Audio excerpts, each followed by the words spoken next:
sagin-sagin ko sa puso. Ikaw ang nasa puso ko. Ikaw ang nasa puso ko. Ikaw ang nasa isip ko. Iniibig kita, minamahal kita, O Jesus.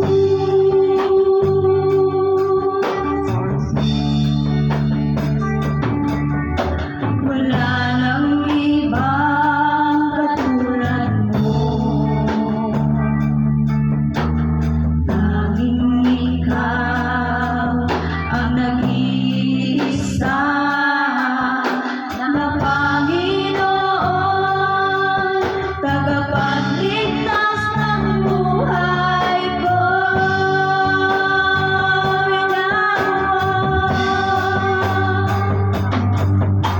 Pinako ang buhay ko sa kasalanay, pinalaya mo nang dahil sa pag-ibig mo. Liwanag ay nakita ko, pag-asa ay nakamtan ko. Sa bukas na naghihintay, purihin ka, Jesus. Salamat po.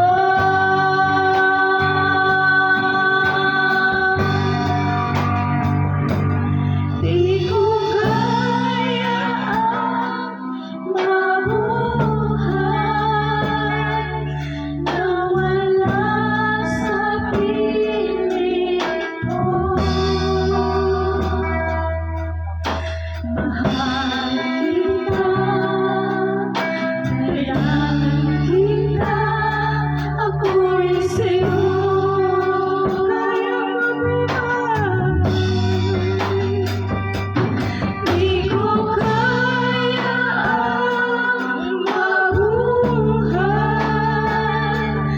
na wala sa piling mo.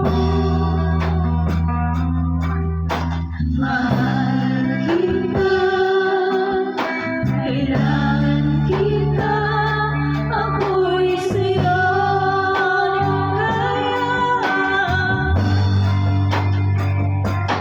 Di ko kaya mabuhay na wala sa piling mo.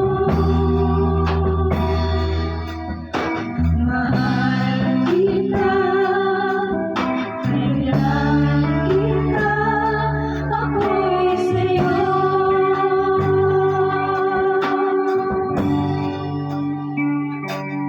Di ko kaya mabuhay. Salamat sa hindi ka namin makakalimutan sa aming mga puso.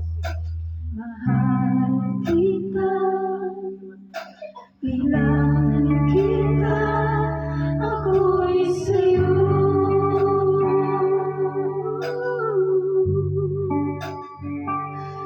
Di ko kaya mabuhay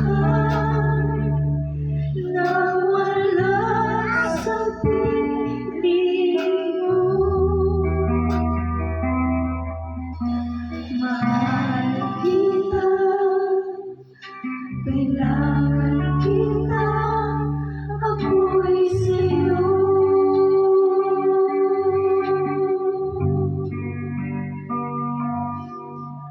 Mahal kita, kailangan kita, ako'y sa'yo.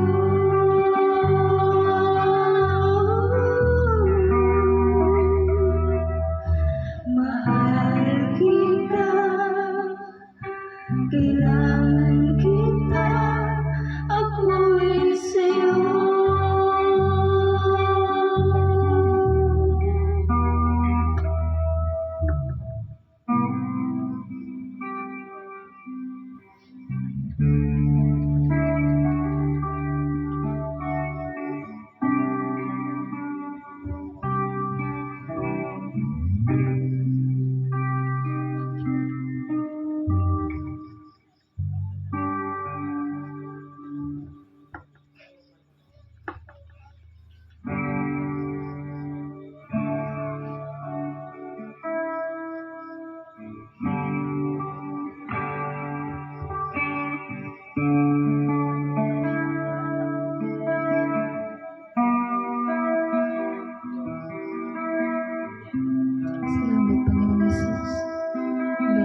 pag-ibig mo. Narito kami ngayon.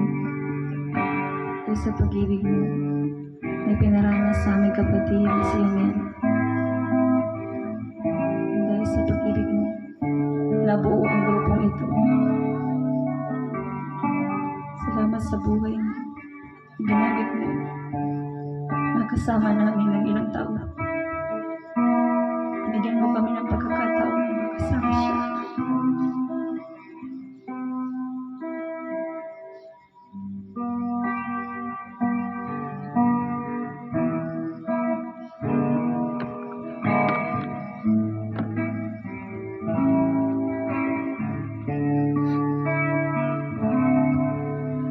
Pag-ibig ang siyang bumuka sa aking puso at kaluluwa,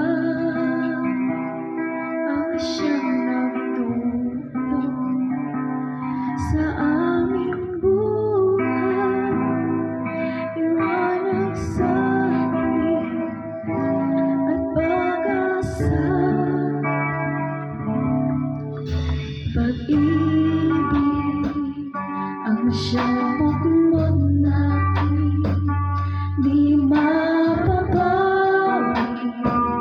kailan pa man. Sa puso't diwa tayo'y isa lamang, kahit na tayo ay magkahiwalay. Pag-ibig ang siyang pumuka sa ating puso at kaluluwa, ang siyang nagtulong sa ating buhay, liwanag sa dilim at pag-asa. Pag-ibig ang siyang pumuka sa ating puso at kaluluwa, ang siyang nagdulot sa ating buhay, liwanag sa dilim at pag-asa. Pag-ibig ang siyang buklod natin, di mababawi kailan pa man. Sa puso't diwa tayo'y isa lamang, kahit na tayo ay magkahiwalay. Pagkat ang Diyos natin, Diyos na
sa pagsuyo, sisikapin sa aking paglayo, ibabalikan sa buong mundo. Gagawin namin ang nais mo sapagkat ang nais mo lahat ng tao ay makarinig ng magandang balita. Kahit nasa ospital na po siya sa BMC noon, bagong dating pa lang nila, kahit na masakit na yung dibdib niya, kahit na hirap na siya huminga, ang sabi ng asawa niya, siya pa rin yung nagpapahayag ng salita ng Diyos sa loob ng ospital. Yung mga tao nandoon naka-admit, nawawala ng mga pag-asa sa PY. Sinishira niya po ng word of God, in-encourage niya mga matatanda doon. Sasabihin niya, Nay, sabi ng Panginoon, hindi tayo iiwan ni pababayaan ng Diyos. Kaya huwag kayo mawala ng pag-asa. Sa kalagitnaan ng kanyang karamdaman, sa kalagitnaan ng masama kay pakiramdam, nagawa niya pa rin magpahayag ng salita ng Panginoon. Sapagkat ang pag-ibig ng Diyos na naranasan niya na nagbago ng kanyang buhay, hindi niya ipinagkait sa mga taong nangangailangan ng pag-asa. Tulad niya, habang siya nasa ospital, nangailangan din siya ng pag-asa.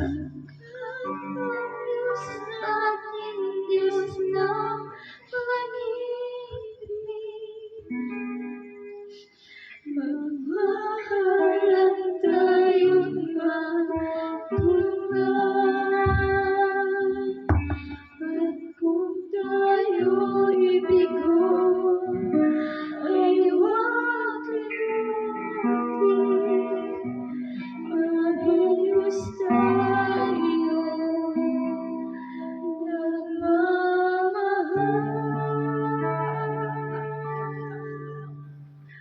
Pagkat ang Diyos natin, Diyos ng pag-ibig,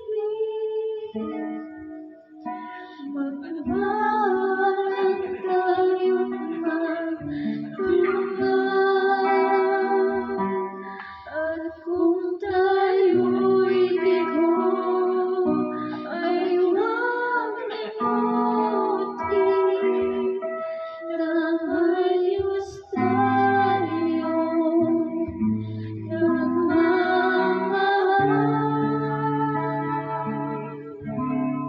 Diyos